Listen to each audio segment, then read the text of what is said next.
আসসালামু আলাইকুম ওরহমতুল্লাহি অবরকাতুহ। আগামীর রাজনীতি কোন পথে? শিবির বনাম এক্স শিবির, এটা কেন বুঝাইলেন পিনাকি ভট্টাচার্য দাদা?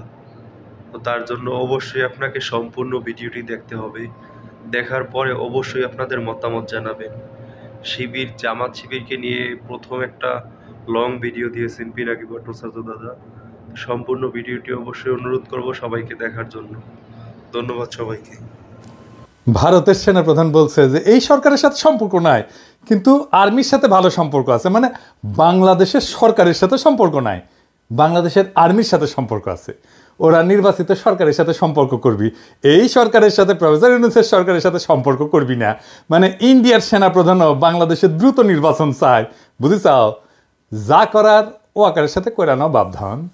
বাংলাদেশের নির্বাচিত সরকারের সাথে হয়তো এই টার্মে সম্পর্ক থাকবে, এর পরের টার্মে থাকবে না। পররাষ্ট্র উপদেষ্টা তো হাত কসলাইতে কসলাইতে শেষ। ইন্ডিয়ার রাষ্ট্রদূতকে ডেকে বলতে পারবে যে তোমার আর্মি চিফ তো সরকারের সাথে সম্পর্ক রাখতে চায় না, তো তুমি এমবেসি খুলে বসে আছো কে, রাস্তা মাপো। তো এই কয়েকদিন ছাত্রদল, বৈষম্য বিরোধী ছাত্র আন্দোলন আর ছাত্র শিবির নিয়ে মহা গ্যাঞ্জাম চলিচ্ছে। আমরা অনেকেই কইছে দাদা আপনি কিছু বলেন। আমি ছাত্রদল, বৈষম্য বিরোধী ছাত্র আর ছাত্র শিবির সবাইরাই তো ভালোবাসি, স্নেহ করি। আমার প্রশ্ন হইতেছে, বাংলাদেশের তরুণদের এইভাবে বিভক্ত করলো কে? বাংলাদেশের তারুণ্যকে বিভক্ত হইতে দেওয়া যাবে না তো। আমার ডাইন হাতের সাথে বাম হাতের লড়াই কে লাগাই দিল? সবাইরই অনুরোধ, প্রেসিডেন্ট, সেক্রেটারি, শীর্ষ নেতারা এই সব দলের কেউ অন্যের বিরুদ্ধে বলবা না। আজ থেকে টিভি চ্যানেলে গিয়ে তর্ক করবা না, ডিফিউজ করো এখন থেকে। কয়েকদিন ক্ষান্ত দাও। এজেন্সির লোক শিবির আর ছাত্রদল সাইজা অন্যের উপর ঝাঁপায় পড়বে, আমি চোখে চোখে দেখতে পাইতেছি। এজেন্সির লোকেরা পূর্ণ শক্তি নিয়ে নামে গেছে, লক্ষ্য হইতেছে ফ্যাসি বিরোধী তরুণ সম্প্রদায়ের মধ্যে ফাটল তৈরি করা। সফল হয়েছে তারা, পরস্পরের সাথে সংঘাত লাগায় দেওয়া সফল হয়ে গেছে। তবে এই ঘটনাগুলোর মধ্যে সবচেয়ে আলোচিত যে শব্দগুলো হইতেছে তাদের শিবির, এক শিবির। জুলাই আন্দোলনের নেতাদের মধ্যে যে এত শিবির থাকার ব্যাপারটা এবং আন্দোলনে যোগ দেওয়া অনেকের, বিশেষ করে এই যে সেকুলার শহুরে এলিটদের, এদের মনে মনে হয় লজ্জা লাগিছে। এমনকি হাসিনাকে হটানোর আন্দোলনেও তারা নামছিলেন। এই ব্যাপারে আফসোসও দেখা যাচ্ছে কারো কারোর মধ্যে। এদিকে জাতীয় নাগরিক কমিটি যেটা হয়েছে না, এর মধ্যে অনেক ওলট পালট চলতেছে। এক শিবিরদের নাকি ভালোভাবে অন্তর্ভুক্ত করা হইতেছে না। আবার যারা তাদেরকে নিতেছে না, তারাও নাকি জীবনে কোনো না কোনো সময় শিবিরের সাথে সংশ্লিষ্ট ছিলেন। আন্দোলনের নেতৃত্বে শিবিরের ভূমিকা কতটা, সেটা নিয়েও বিতর্ক চলতেছে। বাকশালী শাসনের প্রথা অনুযায়ী শিবির ত্যাগ দেওয়ার ঘটনাও নাকি ঘটতেছে। কয়দিন আগে মিজানুর রহমান আজারি একটা কথা বলছিলেন যে রাজাকার শব্দটা এখন সম্মানসূচক হয়ে গেছে। শুনেন। আমার নবীকে গালি দিত গণক, জাদুকর, এরপর গালি দিত পাগল, নির্বংশ বলে, আর আমাদেরকে গালি দেয় মৌলবাদী বলে, আমাদেরকে গালি দেয় রাজাকার বলে। রাজাকার শব্দটা তো এখন একটা অ্যাওয়ার্ড হয়ে গেছে, অ্যাওয়ার্ড। শেখ হাসিনার শাসনে আমরা তো জানি শিবির পরিচয় দেওয়ার উপায় ছিল না। শিবির ত্যাগ দেয়া, হত্যা, গুমের, মারধরের ঘটনা তো অগণিত। আবরারকে তো এইভাবেই মারা হয়েছে, তাই না? ফলে গোপন তো করতেই হইতো, উপায় তো ছিল না। হাসিনাকে হটানোর পরে বহু বছরের বাচ্চা ভেঙে গেছে। তাই অনুমান করি যে শিবির বা এক শিবিররা গর্ব নিয়েই নিজেদের পরিচয় দিতেছে যে রাজাকারের মতোই একটা সম্মানের ব্যাপার হয়ে উঠছে শিবির হওয়াটা। নিজের যে পরিচয় আপনার সামনে আনতে চান, সেই নামে আপনাকে ডাকার ঘটনাকে ট্যাগ বলা কঠিন। তবে এটাও ঠিক যে দেশে এখনো বহু সাংস্কৃতিক এবং রাজনৈতিক পরিসর আছে যেখানে শিবির পরিচয়, জামাতের পরিচয়ে সমস্যা হয়। ওইদিকে ছাত্রদল মনে হয় একটা অ্যান্টি শিবির মুডে আছে, ফলে কোথাও কোথাও এটা ট্যাগ হয়ে উঠতে পারে এবং দমন পীড়নের বৈধতা দেওয়ার ঝুঁকি তো থাকেই। এই যে পরিস্থিতিটা চলতেছে, এই পরিস্থিতিতে বিপ্লব পরবর্তী প্রতিক্রিয়া বা অস্থির সময়। সব বিপ্লবের পরে এরকম অস্থির সময় আসে। যারা জুলাই বিপ্লবকে বিপ্লব বলে স্বীকারই করতে চান না, তাদের জন্য এইখানে কিছু ইশারা আছে। কিছুদিন পরে বিষয়গুলো হয়তো আর এতটা জটিল থাকবে না। আপনারা ভাবতে পারেন যে প্রথম আলোতে জামাতের আমিরের সাক্ষাৎকার ছাপা হইতেছে, এইটা প্রথম আলো করতেছে এমনি এমনি না। বাংলাদেশের রাজনৈতিক পরিষদের জামাত শিবির নিয়ে যে কুসংস্কার ট্যাবু ছিল সেটা দূর হইতেছে, এটাই তার প্রমাণ। এবার মূল আলোচনায় আসি, জুলাই বিপ্লবের শিবিরের কৃতিত্ব নিয়ে। শিবির নিয়ে কিছু কওয়া আমার জন্য মুশকিলই বটে। মানে শিবির নিয়ে কিছু কইলেই, বিশেষ করে বিএনপি এসে কইবে আপনার প্রিয় শিবির, কেউ গালাগালিও শুরু করবে। কথাটা মিথ্যা না, শিবির প্রসঙ্গে আমার কিঞ্চিত দুর্বলতা আছে। এটা আমি আগেও বলছি। তাও আমি চেষ্টা করব বস্তুনিষ্ঠভাবে আলাপটা করার। আমি যে কথাগুলো বলবো আপনারা কানেক্ট করতে পারবেন ঐতিহাসিক ঘটনার সাথে। আমি যে শিবিরকে এক্সট্রা খাতির করি নাই, জামাতকে এক্সট্রা খাতির করি নাই, সেটা আলাপ শেষ হলেই বুঝবেন। জুলাই বিপ্লবের শিবিরের ভূমিকা বা কৃতিত্ব যদি বুঝতে যাই তাহলে একটু পিছে থেকে শুরু করতে হবে। প্রথমে দেখব আমরা হাসিনার বাকশালী শাসন এবং বাঙালি জাতীয়তাবাদের ইতিহাস চর্চার দিক থেকে। আন্দোলনের নেতাদের বয়স কত? ধরেন 20 থেকে 35, এইটুকু। তাহলে এদের রাজনৈতিক আর ঐতিহাসিক চেতনা পুরাটাই গড়ে উঠছে হাসিনার কঠোর বাকশালী শাসনে, বাঙালি জাতীয়তাবাদের একচেটিয়া দখলের মধ্যে, তাই না? তো এই তরুণ তরুণীরা কি দেখলো রাজনৈতিক পরিসর হিসাবে?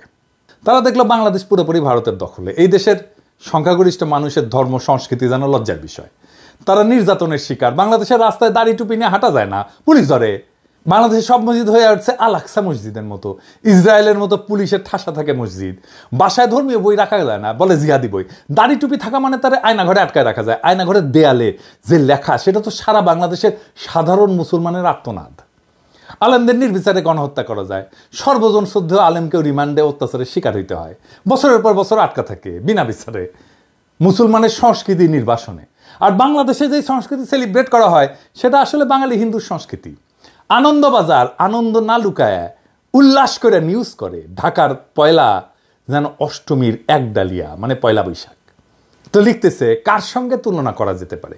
কখনো মনে হচ্ছিল কলকাতার কলেজ স্কোয়ার বা এক ডালিয়ার পূজা মণ্ডপ, কখনো বা শান্তিনিকেতনের বসন্ত উৎসবের চেহারা, তাসে রমনার বটমূলের বৃন্দগানী হোক, কিংবা ঢাকা বিশ্ববিদ্যালয়ের সামনের রাজপথে মঙ্গল শোভাযাত্রা, পুজো বসন্তের উৎসব মিলেমিশে একাকার ঢাকার নববর্ষের সকাল। কি আনন্দ! এটাই চাইছে ইন্ডিয়া, এটাই চাইছে আওয়ামী লীগ। এই কলকাতার সাংস্কৃতিক বিজয়কেই আওয়ামী লীগ বাকশাল বাঙালি জাতীয়তাবাদ দেশের স্বাধীনতা হিসেবে উপস্থাপন করছে। আওয়ামী লীগের যে বাঙালি জাতীয়বাদের ইতিহাসের যে বয়ান, তারা বলে যে 47-এ একটা ভয়ানক ঘটনা ঘটছে, দেশ ভাগ, ভারত ভাগ হয়েছে। ভারত ভাগ হয়ে ভারত আর পাকিস্তানও তাদের জন্য মহাবিপর্যয়। কিন্তু অবাক ব্যাপার দেখেন, ব্রিটিশ ভারত, যেটা আসলে মূলত মোগল হিন্দুস্তান ছিল, সেটাই মানতে চায় না তারা। তারা এটাকে মিথিক্যাল ভারত হিসেবে দেখে। সেই ভারতই হইল আজকের ভারত, সেই মহাভারত, যেটা ভাগ হয়ে নাকি পাকিস্তান সৃষ্টি হয়েছে। তাহলে ইতিহাসের সবচেয়ে বড় ভিলনকে এই ইতিহাসে জিন্না, তাই না? তাহলে আমার স্বাধীনতা তো অভিশপ্ত, কারণ যেই মহাভারত ভেঙ্গা পাকিস্তান তৈরি হইল, যেই পাকিস্তান আমাদের পূর্বপুরুষের লড়াইয়ের ফসল, সেটাই যদি ভুল হয় তাহলে সঠিক কোনটা? সঠিক হচ্ছে ইতিহাসে সেই ভুল শোধরানো, সেই মহাভারতের মিথিক্যাল ভারতে ফিরে যাওয়া। ওইখানে ফিরে গেলে আমার মুক্তি। এটাই হইয়া দাঁড়ায় আওয়ামী লীগের স্বাধীনতার বড়ায়। এটাই হইতেছে অষ্টমীর এক ডালিয়া, এটাই পয়লা বৈশাখ, এটাই বাঙালির প্রত্যাবর্তন মহাভারতে, এটাই আওয়ামী লীগ। তো বাঙালি জাতীয়তাবাদের দৃষ্টিতে স্বাধীনতার এই বয়ান, এটার যদি নাগরিকদের মুক্তির সম্ভাবনা না থাকে তাহলে সেটাই তো সবচেয়ে বড় ব্যর্থতা, তাই না? এখন চিন্তা করেন, বাংলাদেশের নাগরিকদের যদি প্রকৃত স্বাধীনতা চাইতে হয় তাহলে তো বিকল্প একটা ইতিহাস চিন্তা লাগবে আওয়ামী লীগের বাইরে, তাই না?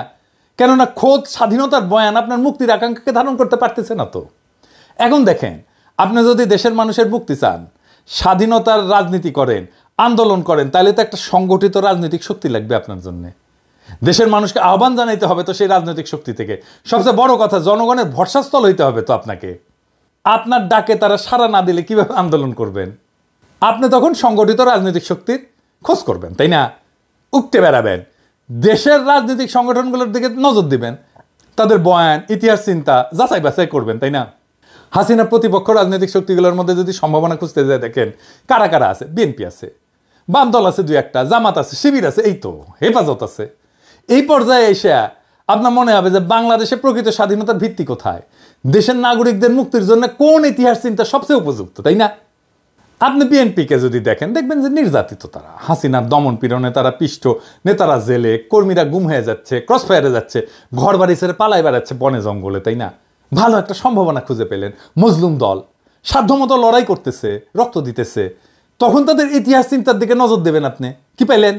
আপনি তো খুব একটা স্পষ্ট কিছু বুঝতে পারলেন না। বিএনপির মধ্যে আপনি তো গণতন্ত্রের দাবি দেখবেন, ভোটের দাবি দেখবেন, তারা একটা ভোট চাইছে, তাদের মধ্যে ভারত বিরোধিতা আছে একটা সেকশনের মধ্যে। বিএনপির লোকেরা বলে না যে আপনারা দেখতে পান না, আমরা তো তিস্তা নিয়ে প্রোগ্রাম করছি, লং মার্চ করছি ইন্ডিয়ার বিরুদ্ধে, আমরা কি ইন্ডিয়ার বিরুদ্ধে কথা বলি না? সত্য, কিন্তু এটাও সত্য, বিএনপির মধ্যে ভারতকে সন্তুষ্ট কইরা দেশে গণতন্ত্র ফেরানোর আশাও আছে। তো এটা তো মিথ্যা কথা না, তাই না? আপনারা তো দেন দরবার করছেন, করেন এখনো, তাই না? আপনারা তো অমিত শাহের কাছে কুজা হয়ে দাঁড়ান, আপনারা তো আদানির জন্য ওকালতি করেন, তাই না? অর্থাৎ খোদ দখলদারের কাছে নিজের মুক্তির জন্য সাহায্য চাইছেন। বড়ই অদ্ভুত ব্যাপার। তো এই দ্বন্দ্ব আপনি বুঝতে পারবেন না সহজে। ভারতকে নিয়ে কিছু বলা যাবে না, হিন্দুত্ববাদকে নিয়ে কিছু বলা যাবে না। হাসিনার আমলে এই আলাপ আসছে মূলত বিএনপি মনা অ্যাক্টিভিস্টদের কাছ থেকে। এমনকি আপনারা খেয়াল করলে দেখবেন ভারতীয় পণ্য বয়কট আন্দোলনে যারা আমার সবচেয়ে বেশি বিরোধিতা করছিল তাদের আপনি বিএনপি পন্থী বলেই চিনতে পারবেন। আমি আর নাম বলি না। আবার এটাও সত্য, বিএনপির শীর্ষ নেতৃত্ব এই ভারতীয় পণ্য বয়কট আন্দোলন সর্বাত্মক সাহায্য সমর্থন করছিল। আমি নিজে সাক্ষ্য দিচ্ছি। আমি যখন বলতাম যে ওনাদেরকে, বিএনপি নেতাদেরকে, যে ওরা কেন এমন করে, তখন বলে ও না, ওরা আমাদের লোক না, আমাদের সাপোর্টার। তার মানে বিএনপির মধ্যে একটা ভারত প্রশ্নে সলিড কোনো অবস্থান নাই। নানা অবস্থান আছে, নানা মত আছে, এর মধ্যে চরম ভারতপন্থী অংশ আছে। ওইদিকে তাদের কোনো সুস্পষ্ট ঐতিহাসিক অবস্থান নাই জনতার সামনে। নিজেদের ইতিহাসের বয়ান স্পষ্ট করে উপস্থাপনা করেনি বিএনপি। বিএনপির একটা ইন্টারেস্টিং দাবি ছিল, সেটা কি জানেন? সেটা হচ্ছে আওয়ামী লীগের চেয়ে বিএনপির মধ্যেই নাকি মুক্তিযোদ্ধা বেশি। জিয়াউর রহমান স্বাধীনতার ঘোষক, তাই না? তখন আপনার মনে পড়বে যে স্বাধীনতার বয়ান আপনাকে আওয়ামী লীগ খাওয়াইতেছে তার আর একটা ভার্সন বিএনপি। হাসিনার সঙ্গে বিএনপির বিরোধ আসলে কি নিয়ে? তাদের পার্থক্য কেবল মুক্তিযুদ্ধের মালিকানা নিয়ে। যে বয়ানে হাসিনা 100% নিয়ন্ত্রণ দাবি করতেছে, বিএনপি সেখানে অংশীদার হইতে চায়। আর কি, সে দেশ শাসন করার অধিকার চায়। এখন এইটা একাই আওয়ামী লীগ করতেছে, তাই না?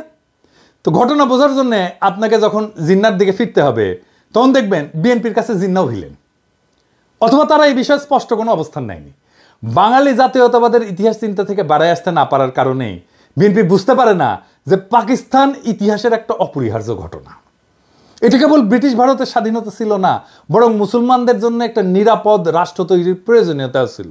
শুধু মুসলমান না, ভারতের সংখ্যালঘুদের জন্য নিরাপদ রাষ্ট্র তৈরির প্রয়োজনীয়তাও ছিল। জিন্না তো ভারতের সংখ্যালঘুদের নেতা, হ্যাঁ ঠিক, মুসলমানদের নেতা না, সংখ্যালঘুর নেতা।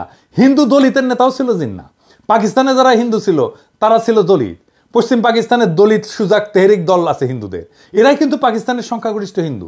পূর্ব পাকিস্তানের যোগেন মণ্ডল জিন্নার সাথে ছিল নমশূদ্রদের নেতা। যোগেন মণ্ডল থাকতে পারেনি পরে, সেটা ভিন্ন আলাপ, আমি ওই আলাপে আর না যাই। মানে ধরেন যোগেন মণ্ডল পাকিস্তানে থাকতে পারেনি, তো বাঙালিরাও তো পাকিস্তানে থাকতে পারেনি ভাই, আমরাও তো থাকতে পারিনি, তাই না? সেই আলাপটা অন্য আলাপ। ব্রিটিশরা চলে যাওয়ার পরে মুসলমানরা হিন্দু সংখ্যাগরিষ্ঠ রাষ্ট্রের সংখ্যালঘু হয়ে পড়ে, যেখানে রাষ্ট্রের ভিত্তি গণতন্ত্র এবং আইনের শাসন না, বরং একটা বিশেষ জাতীয়তাবাদ, নিখিল ভারত ধারণা, যেটা আসলে হিন্দুত্ববাদ। এই সংখ্যালঘুকে বাঁচাইতে জিন্না পাকিস্তানের ধারণা নিয়ে লড়াই করছে। নাহলে আজকে ভারত যদি অখণ্ড থাকতো, ভাবতে পারেন এই পুরা ভারতীয় মুসলমান এবং দলিতেরা কি দুর্বিষহ জীবন পাইতো মোদির ভারতে, কি হইতো সেটা এখনই দেখতে পারতেছেন। তখন আপনি বুঝবেন জিন্না আসলে ইতিহাসের একজন ভিশনারি নেতা ছিল, ইতিহাসের একজন মহানায়ক ছিল। আপনি তখন বুঝবেন যে বিএনপি কেন জনতার মধ্যে গ্রহণযোগ্যতা পাচ্ছে না, বিএনপির আহ্বানে জনগণের সাড়া কম কেন, কারণ তার ভারত প্রশ্নে অস্পষ্ট রাজনীতি। এরপরে তখন আপনি জামাত শিবিরের দিকে নজর দেবেন, তাই না? কি দেখবেন? আপনার তখন মনে হইতে পারে যে এই জামাত শিবিরের মধ্যেই বিকল্প ইতিহাস চিন্তা পাওয়া যেতে পারে, যেটা আপনার আকাঙ্ক্ষার সাথে যুক্ত। আপনারা দেখবেন শিবিরের মধ্যে পাকিস্তান, জিন্না, ভারত বিরোধী অবস্থান একটা সুসংগঠিত বয়ান আছে। তারা বাঙালি জাতীয়তাবাদকে ভারতীয় জাতীয়তাবাদের একটা শাখা হিসেবে চিহ্নিত করতে পারে, সক্ষম। তারা বোঝাতে সক্ষম যে হাসিনা মুক্তিযুদ্ধের নামে ভারতীয় দখলদারিত্ব কায়েম করছে। আওয়ামী লীগ আসলে ভারতীয় আধিপত্যবাদী শক্তির হাতের পুতুল। এমনকি মওদুদি এবং জামাত পাকিস্তানের যে বিরোধিতা করছিল, তারাও এখন জিন্নাকে তাদের বয়ানে গ্রহণ করছে। তখন শিবির জামাত দেখলে আপনার মনে হতে পারে যে এইটা বাংলাদেশের মানুষের মুক্তির একটা পূর্ণাঙ্গ প্যাকেজ। ইতিহাস বোধ আছে, ধর্ম আছে, ইতিহাস চিন্তা ঠিকঠাক আছে, ভারতকে সঠিকভাবে চিহ্নিত করা হয়েছে, বাঙালি জাতীয়তাবাদকে ভারতীয় জাতীয়তাবাদের শাখা হিসেবে চেনানো হয়েছে।